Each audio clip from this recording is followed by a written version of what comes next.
Hey, come in, sir. Yes, come in. Please be seated. Thank you, sir. പേര് മധു എന്നല്ലേ? Yes, sir. 2 വർഷം മുമ്പ് കേരളത്തിൽ നിന്ന് കാണാതെ പോയ ഷിപ്പിന്റെ പേര് കൈരളി.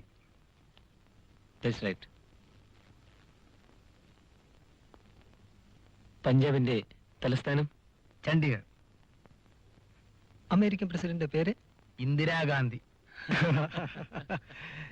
അമേരിക്കൻ പ്രസിഡന്റ് അറിയാത്ത ഒരാൾ ഈ ജോലിക്ക് യോഗ്യനല്ല. അമേരിക്കൻ പ്രസിഡന്റ് റീഗനാണെന്ന് പറഞ്ഞാൽ നിങ്ങളുടെ മകളുടെ ഭാഗവരന് വേണ്ടി മാറ്റി വെച്ചിരിക്കുന്ന ജോലി എനിക്ക് തരുമോ? സോറി മിസ്റ്റർ മധു, നിങ്ങൾക്ക് വേണ്ടത്ര എക്സ്പീരിയൻസ് ഇല്ല. ഉണ്ട് സാർ, ആവശ്യത്തിലധികം എക്സ്പീരിയൻസ് ഉണ്ട്. ജോലി ചെയ്തല്ല, അന്വേഷിച്ചു. ഇതിൽ കൂടുതൽ എക്സ്പീരിയൻസ് ആവശ്യമുണ്ടെങ്കിൽ നിങ്ങളെപ്പോലുള്ള ഓഫീസേഴ്സ് വിളിച്ച് ഇന്റർവ്യൂ കോൾസ് ഈ ഫയലിലുണ്ട്. ദാ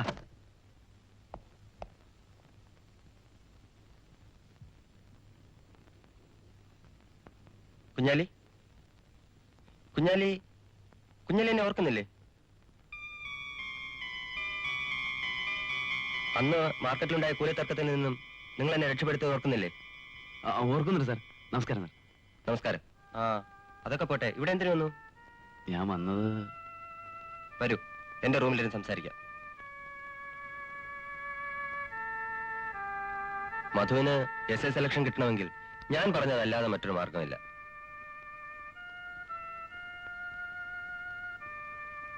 അതിനിപ്പോ 10,000 രൂപയ്ക്ക് ഞാൻ എവിടെ പോകും സാർ?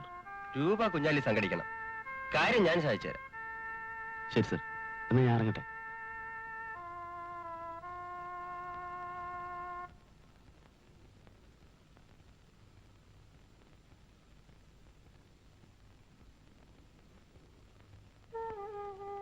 ഇത്തവണ ജോലി ഒത്തു കിട്ടിയെന്ന് നിന്റെ മുഖം കണ്ടപ്പോഴേ മനസ്സിലായി. കുഞ്ഞാലി, ഇത്തവണ ഞാൻ കാല് പിടിച്ച് അപേക്ഷിക്കുകയാണ്. നിന്നോടൊപ്പം കൂലിപ്പണിക്ക് വരാൻ എന്നെ അനുവദിക്കണം. മധു, നീ എന്താണ് ഈ പറയുന്നത്? നിന്റെ അച്ഛൻ എന്നെ മടിയിലിരുത്തി വാരിത്തന്ന ചോറിന്റെ രുചി എന്റെ നാവിൽ നിന്ന് മാറിയിട്ടില്ല. നിന്നെ ഒരു വലിയ ഉദ്യോഗസ്ഥനായി കാണണമെന്നായിരുന്നു അദ്ദേഹത്തിന്റെ മോഹം. ഈ കുഞ്ഞാലിക്ക് ജീവനുണ്ടെങ്കിൽ അത് നടക്കും. നീ വരൂ.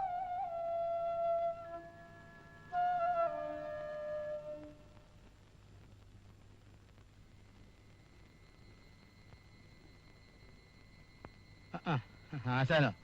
ഹായ്, ഇരിക്ക്. ഭയങ്കര കൊതു.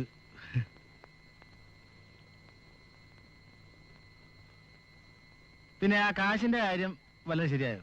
പരിചയമുള്ള എല്ലാവരോടും ഞാൻ ചോദിച്ചു, പക്ഷെ ഒരു രക്ഷയുമില്ല. എങ്ങനെയും മധുവിന് ഞാൻ ആ ജോലി വാങ്ങിക്കൊടുക്കും.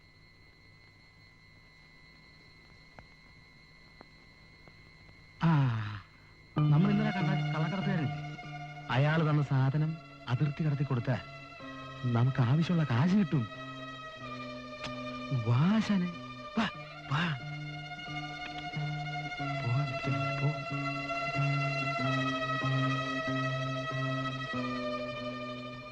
ആ കള്ളക്കടത്തുകാരൻ നിന്ന് കെട്ട് അയാൾ പറഞ്ഞ കാറുകാരൻ തന്നെ ഏൽപ്പിച്ചു. പക്ഷേ പെട്ടെന്ന് ആ കാർ പോലീസ് വളഞ്ഞു. അവരുടെ വെടിയേറ്റ് ഒരു പോലീസുകാരൻ മരിക്കുകയും ചെയ്തു. ഇതൊക്കെ ചെയ്യാൻ കുഞ്ഞാലിക്ക് എങ്ങനെ ധൈര്യം വന്നു?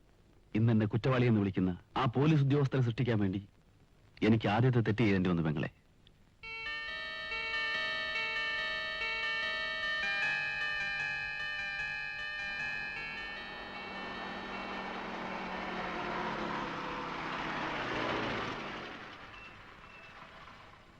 മാറുണ്ടായിരുന്നു. ഏതായാലും ഒരു ശാപ ഉപകാരമായി.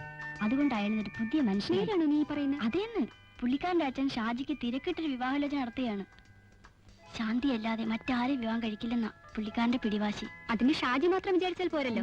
ദേ വരുന്നു, ഞാൻ പോണു. ഞാൻ ശാന്തിയോട് വളരെ ക്രൂരമായി പെരുമാറിയിട്ടുണ്ട്. Really I'm sorry about it. ഞാൻ കാരണമാണ് ഷാജിയുടെ പഠിത്തം മുടങ്ങിയതെന്ന് എനിക്കറിയാം. അന്തസ്സുള്ള ഏതൊരു പെണ്ണും ചെയ്യുന്നതേ ശാന്തിയും ചെയ്തിട്ടുള്ളൂ. കുറ്റം മുഴുവൻ എന്റെ ഭാഗത്താണ്. ഞാൻ പോട്ടെ, സമയായി. അങ്ങനെ അങ്ങ് പോയാലോ? ഞാൻ ശാന്തിയുടെ ചേട്ടനെ കാണാനായിട്ടിരിക്കുക. ഞാൻ ഈ സംഭവങ്ങളൊന്നും ചേട്ടനോട് പറഞ്ഞിട്ടില്ല. ഈ സംഭവങ്ങളെ പറ്റി പറയാനൊന്നുമല്ല, എന്റെ ഭാവിയെ രൂപപ്പെടുത്തുന്ന ചില കാര്യങ്ങൾ എനിക്ക് ചേട്ടനുമായിട്ട് സംസാരിക്കാനുണ്ട്. ഞാൻ പോട്ടെ ഷാജി.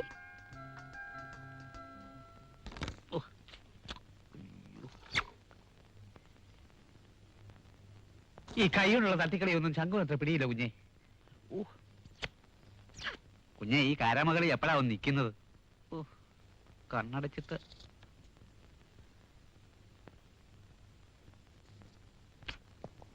അയ്യോ കാലൻ.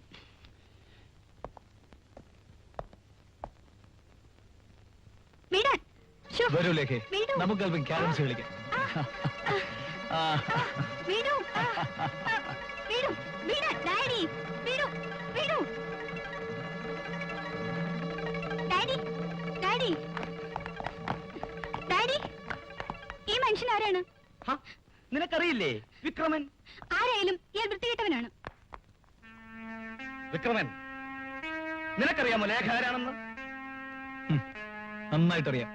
നിങ്ങളുടെ മകൾ. സൗന്ദര്യ വസ്തുക്കൾ വെറുതെ കണ്ട് ആസ്വദിക്കുന്നതിൽ ഞാൻ രസം കണ്ടെത്താറില്ല. നിന്നെ ഞാൻ ഇവിടെ കൊണ്ടുവന്നതിന്റെ ആവശ്യം എന്താണെന്ന് നിനക്കറിയാം. വേണ്ടി വന്നാൽ നിന്നെ അവസാനിപ്പിക്കാൻ മറ്റൊരു വിക്രമനെ കണ്ടുപിടിക്കാൻ ഞാൻ മടിക്കില്ല. ശേഖരൻ മുതലാളിയെ വിക്രമന് നന്നായിട്ടറിയാം. വിക്രമനെ മുതലാളിയും അറിയുന്നത് നന്ന്.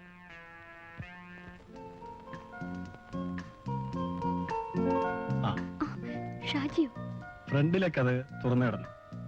അവിടെ ആരെയും കാണുന്നില്ല. ഏതായാലും ഇവിടം വരെ വന്നതല്ലേ, ശാന്തി ഒന്ന് കണ്ടിട്ട് പോകാമെന്ന് കരുതി. ആ, സാമാന്യ മര്യാദയ്ക്ക് എന്നോട് ഇരിക്കാനെങ്കിലും പറഞ്ഞുകൂടെ? ഇരിക്കൂ. Thank you.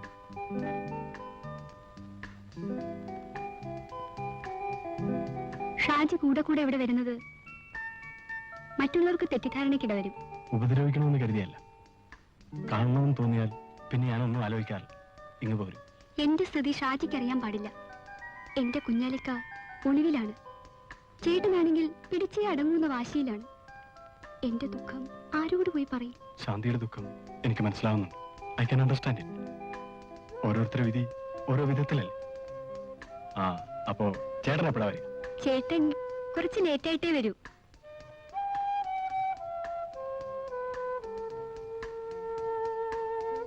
എന്നാൽ മറ്റൊരു ദിവസം ചേട്ടനുള്ളപ്പോ വരാം. പോട്ടെ.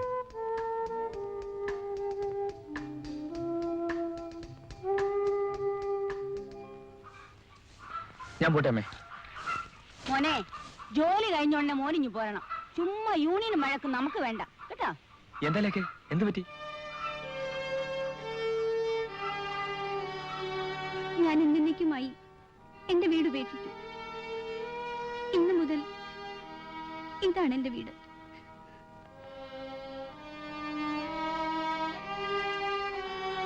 ലേഖ, ഇതൊക്കെ പറയാൻ എളുപ്പമാണ്. ലേഖ വീട്ടിലേക്ക് പോയിക്കോളൂ. മോള് വീട്ടിലേക്ക് പോകും. എന്റെ വീട്ടിലെ സാഹചര്യം അമ്മയ്ക്ക് അറിയില്ല. അമ്മയ്ക്ക് ഇഷ്ടമില്ലെങ്കിൽ ഞാൻ പോയേക്കാം, പക്ഷേ വീട്ടിലേക്കല്ല.